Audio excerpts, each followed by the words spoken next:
Welcome back, YouTubers. Hey, so today went to the engine show, picked up another old Maytag engine for parts for some of the ones that I've rebuilt over the years, but were still missing some pieces. So ran into a little problem. That square set screw right there. So that is a 1/4-inch set screw.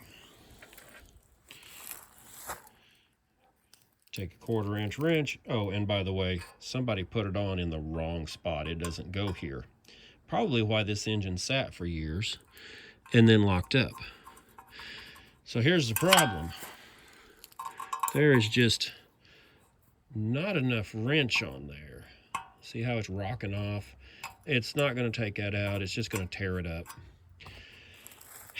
And they used to make sockets for these. Special sockets for square set screws and square plugs and everything. So what do? Well, let me show you. What you do, since that's a 1/4-inch, is you go find you any old 1/4-inch socket and then find an Allen wrench that fits that socket.